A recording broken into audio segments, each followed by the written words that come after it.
Hello everyone, very welcome to all of you guys. चलिए आज हम फिर से एक नए टॉपिक पढ़ते हैं इसमें सेल बायोलॉजी में, वो है आपका न्यूक्लियस। और अभी तक हमने जितनी चर्चाएं कर चुके हैं सेल बायोलॉजी में, होप आप लोगों को समझ में आ रहा होगा।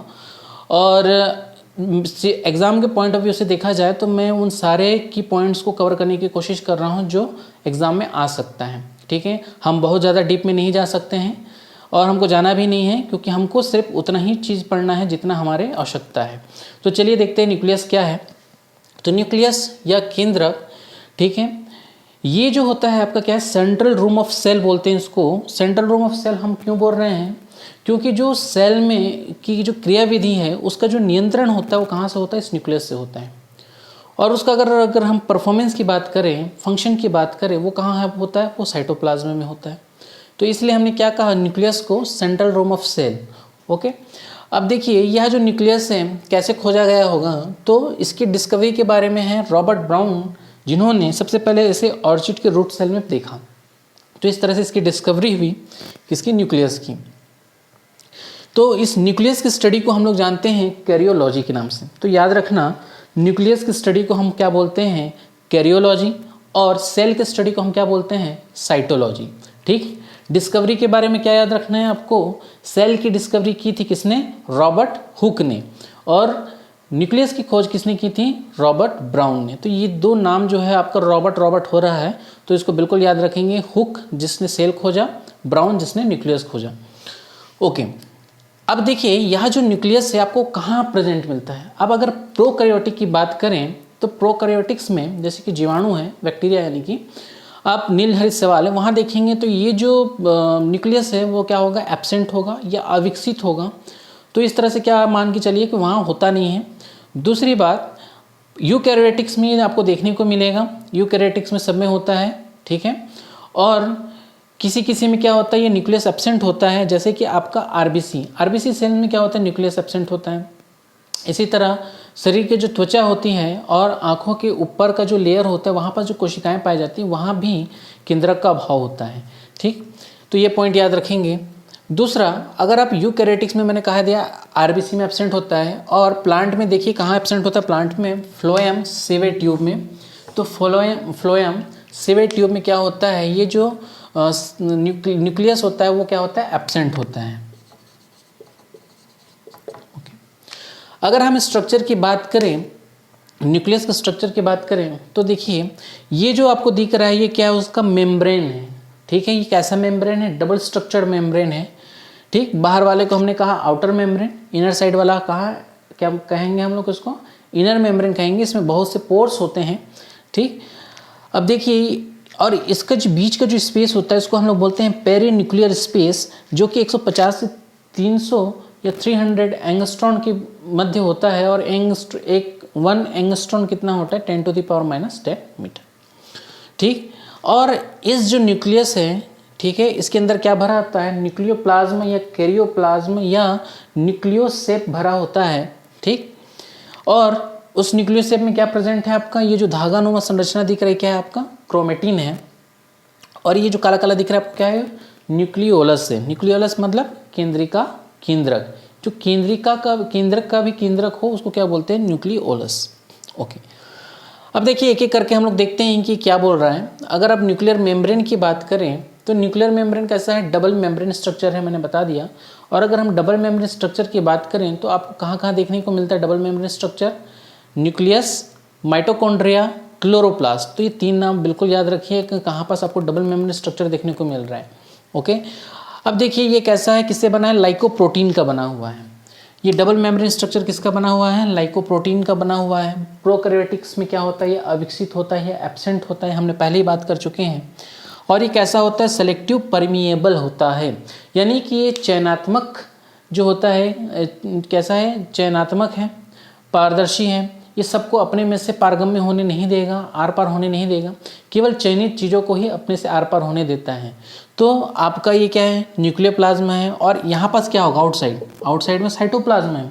तो न्यूक्लियोप्लाज्म से साइटोप्लाज्म में जो भी आयनों का आदान प्रदान होगा उसका नियंत्रण किसके माध्यम से होगा? इस मेम्ब्रेन के माध्यम से होगा, जो कि कैसा है? सेलेक्टिव परमिएबल है। ओके, अब जो नेक्स्ट है उसका न्यूक्लियोप्लाज्म या न्यूक्लियर शेप। ये जो न्यूक्लियोप्लाज्म न्यूक्लियर शेप है, ये देखिए, ये जो न्यूक्लियोप्लाज्म न्यूक्लियर शेप किसका बना हुआ है? न्यूक्लियो प्रोटीन का। ठीक है, ये किसका बना है? न्यूक्लियो प्रोटीन का बना है, जो कैसा है? पारदर्शी है, कोलाइडी है। ठीक, और इस न्यूक्लियो प्रोटीन के सॉरी इस जो न्यूक्लियोलस है, न्यूक्लियोप्लाज्म है, ये जो न्यूक्लियोप्लाज्म है, इसमें क्या है? इसमें क्या पाया जाता है वो देखेंगे तो अब क्या है इसमें? एक तो क्रोमेटिन दिख रहा है आपको, ये जो धागेनुमा संरचना क्रोमेटिन है, न्यूक्लियोलस है। उसके साथ ही ये जो बना होगा इस क्या होगा? इसमें खनिज लवण होगा, एंजाइम्स होंगे, ठीक है, और राइबोसोम होंगे, इत्यादि जो चीज़ें होती हैं इसके अंदर प्रेजेंट होता है। ओके, अब नेक्स्ट बात जो है कौन सा आपका? न्यूक्लियोलस जो है केंद्रिका, केंद्रक की बात करेंगे हम लोग। ठीक है, ये एक किसी में एक होता है, किसी में दो भी हो सकता है।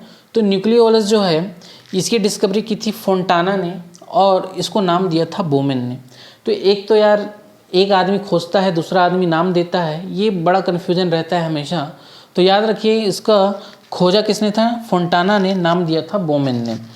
ठीक, अगर आप देखें इस केंद्रिका को तो इसमें जो होता है झिल्ली का अभाव होता है, इसके आइट साइड झिल्ली नहीं होती है और ये डायरेक्टली कांटेक्ट में होता है किसके? इस न्यूक्लियोप्लाज्म की। ठीक है, और इसमें क्या होता है आपका? इस न्यूक्लियोलस में 85% जो होता है वो क्या होता है? प्रोटीन होता है, 10% आरएनए होता है, 5% डीएनए होता है। ठीक, तो इस तरह इसका अगर फंक्शन देखें तो क्या काम करता है? ये आरएनए संश्लेषण का काम करता है और कोशिका विभाजन में मदद करता है। ठीक है, तो ये न्यूक्लियोलस क्या काम कर रहा है? आरएनए संश्लेषण का काम कर रहा है, कोशिका विभाजन में मदद कर रहा है। इतना चीज़ें आप याद रखिए। ठीक, अब एक महत्वपूर्ण चीज़ है वो है आपका क्रोमेटिन।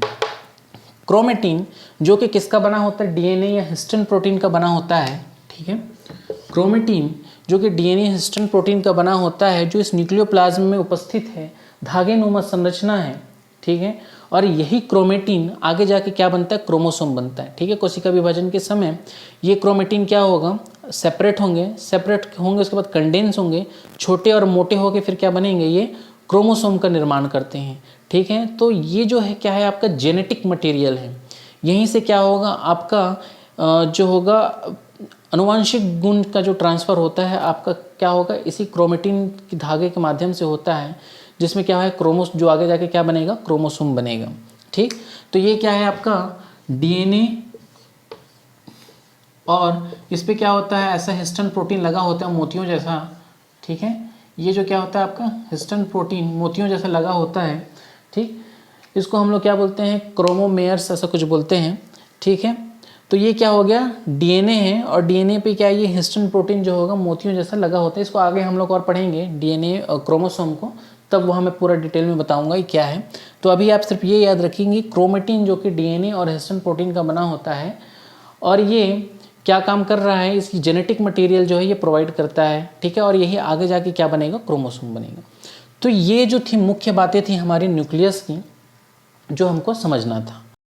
चलिए दोस्तों, अब जो हमको पढ़ना है वो है आपका क्या? क्रोमोसोम। क्रोमोसोम यानी कि गुणसूत्र।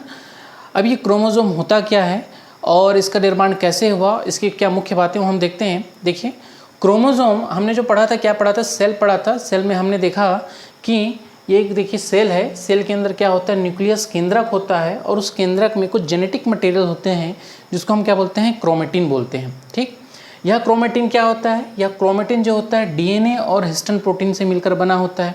ठीक है, डीएनए या हिस्टोन प्रोटीन क्या है? न्यूक्लिक एसिड है। ठीक, न्यूक्लियो प्रोटीन है, सॉरी, ये क्या है? क्रोमेटिन डीएनए और हिस्टोन प्रोटीन से मिलकर बना होता है, जो कि क्या होता है? एक न्यूक्लियो प्रोटीन होता है। यही जब क्रोमेटिन थ्रेड जो है, जो हमको कहाँ दिख रहा है? केंद्रक में दिख रहा है, वो क्या होगा? सेल डिवीजन के टाइम कंडेंस होगा, और कंडेंस होके ये क्या करेगा? छोटा और मोटा क्या बनाएगा? संरचना बनाएगी, जिसे हम क्या कहते हैं? क्रोमोसोम कहते हैं। ठीक, यह क्रोमोसोम अगर आप देखें तो इसकी डिस्कवरी किसने की थी? स्ट्रॉसबर्ग ने की थी, और इसका जो नामकरण किया था वो किसने किया था? वाल्डेयर ने किया था। तो ये दो इंपॉर्टेंट बातें हैं। इसकी खोज किसने की? स्ट्रॉसबर्ग, और इसका नामकरण किया वाल्डेयर ने। ठीक है, और ये किससे मिलकर बना है? क्रोमेटिन धागे से ही मिलकर बना है, जो कि क्या है? क्रोमेटिन धागा डीएनए और हिस्टोन प्रोटीन से मिलकर बना है, जो कि क्या है? एक न्यूक्लियो प्रोटीन है, ठीक, क्या है ये? डीएनए प्लस हिस्टोन प्रोटीन यानी कि क्षारीय प्रोटीन होता है, ये उससे मिलकर बना है। अगर आप क्रोमोसोम को देखें तो उसका जो क्रियात्मक भाग होता है, फंक्शनल पार्ट होता है, वो क्या होता है? जीन होता है। ठीक, और हम जीन के बारे में क्या बोलते हैं कि ये क्या करता है, जो जेनेटिक इन्फॉर्मेशन है या आनुवांशिक सूचनाएं हैं उसको क्या करता है, एक पीढ़ी से दूसरी पीढ़ी तक ट्रांसफ़र करने का काम करता है। ठीक, तो जो भी आनुवांशिक सूचनाएं हैं, इन्फॉर्मेशन है, उसको एक पीढ़ी से दूसरी पीढ़ी तक ले जाने का काम कौन करता है? जीन। और यह जो जीन है वो क्या है? इस क्रोमोसोम का क्या है? क्रियात्मक भाग है।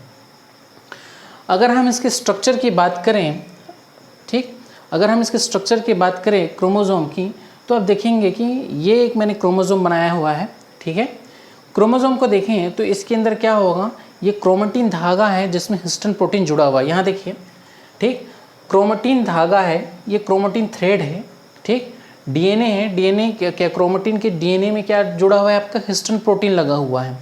ये हिस्टोन प्रोटीन कैसा प्रोटीन है? क्षारीय प्रोटीन है। ठीक, जो कि क्या हुआ, इस मोती समान संरचना का निर्माण कर रहा है। ठीक है, ये क्या कर रहा है? एक मोती समान संरचना का निर्माण कर रहा है। और इस पार्ट को हम क्या बोलते हैं? इस पार्ट को हम लोग क्या बोलते हैं? क्रोमोमियर बोलते हैं। ठीक, ये जो हिस्टोन प्रोटीन से लगा हुआ क्रोमेटिन धागा का डीएनए वाला पार्ट है उसको हम क्या बोलते हैं? क्रोमोमियर्स बोलते हैं। क्या बोलते हैं? क्रोमोमियर्स। ठीक, ये तक रहा। अब देखिए, ये जो हमारा क्रोमोसोम है उसको हम देखते हैं। तो देखिए, ये क्रोमोसोम है, क्रोमोसोम में क्या है? ये आपका डीएनए वाला हिस्सा है जिस पे क्या लगा हुआ है आपका, यानी कि क्रोमेटिन थ्रेड है जिस पे क्या लगा है? हिस्टोन प्रोटीन लगा हुआ है। अगर आप संरचना को देखें तो ये जो क्रोमोसोम का ऊपर वाला पार्ट है, एंड पार्ट है बोलते हैं हम लोग, एंड पार्ट ऑफ क्रोमोसोम, इसको हम लोग किस नाम से जानते हैं? टेलोमियर के नाम से। किस नाम से जानते हैं? टेलोमियर। और इसका जो सेंटर पार्ट होता है जो कि थोड़ा सा दबा हुआ होता है, इसको हम लोग बोलते हैं प्राइमरी कंस्ट्रिक्शन। ठीक है, यहाँ पर क्या मिलता है? आपका सेंट्रोमियर मिलता है। और ये क्या करता है, जब सेल डिवीज़न होगा तो इसी सेंट्रोमियर से क्या होगा? अलग होके एक नए क्रोमोसोम का निर्माण होगा। ठीक, तो सेंट्रोमियर जो है इसके सेंटर पार्ट पे है।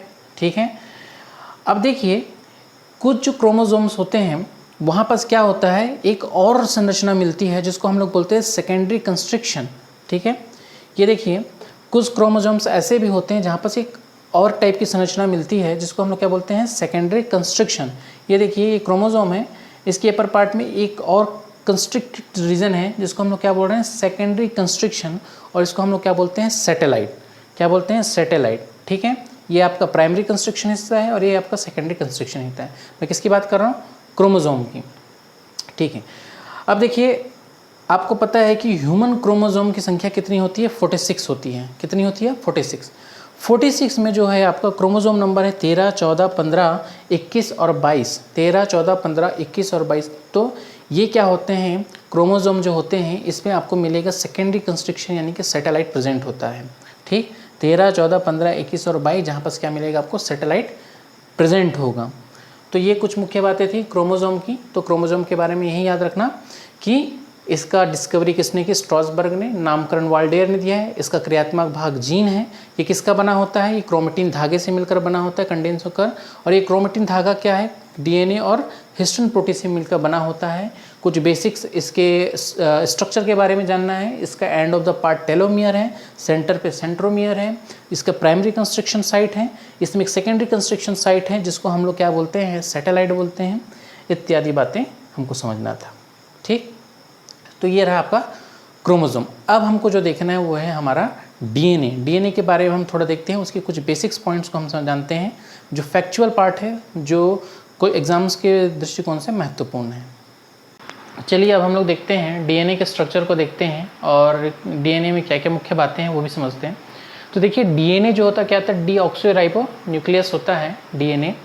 और अगर आप देखें डीएनए को तो ये जो हमने अभी तक पढ़ा है सेल में, हमने क्या देखा कि डीएनए जो होता है दो तरह के हमको देखने मिला है।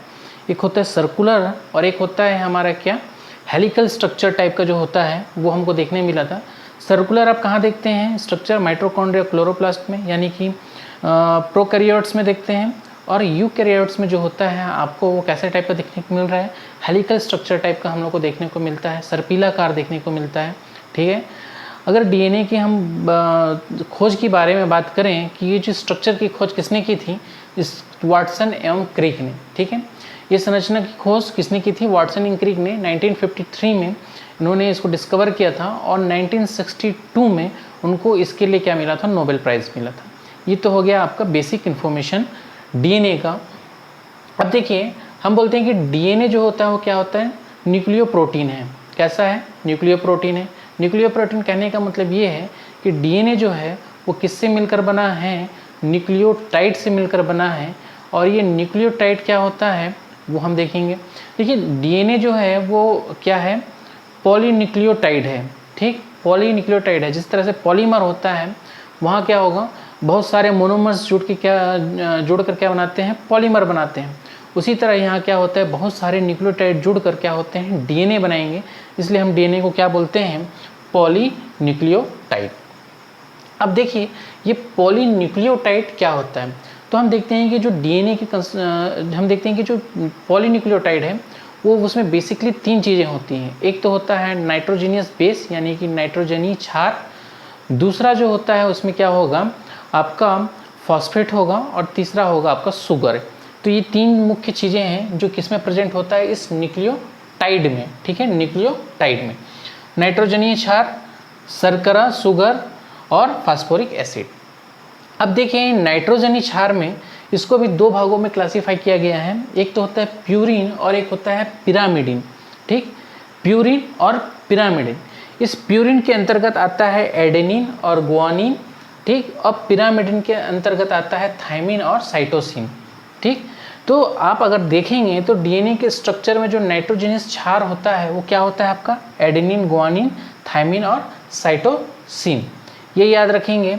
तो हम डीएनए के स्ट्रक्चर में हम कैसे याद रख सकते हैं, नाइट्रोजनस क्षार क्या क्या है, तो हमने कहा AGTC, तो हम इसको कैसे याद रखेंगे शॉर्टकट में, AG टेक केयर, तो एडेनिन, गुआनिन, थायमिन, साइटोसिन, ठीक, AG टेक केयर। तो हम लोग क्या कहा, एडेनिन, गुआनिन, थायमिन, साइटोसिन, ठीक है। इसमें भी 2 चीज़ याद रखना कि एडेनिन और गुआनिन क्या है, प्यूरिन है, और थायमिन और साइटोसिन क्या है, पिरामिडिन है, ठीक। थायमिन और साइटोसिन क्या है, पिरामिडिन है। अगर अब जब इसमें बॉन्ड बनता है तो एक चीज़ याद रखिएगा, एडेनिन का बॉन्ड बनता है थायमिन के साथ और गुआनिन का बॉन्ड बनता है साइटोसिन के साथ। ये कैसा बॉन्ड होता है, हाइड्रोजन बॉन्ड होता है।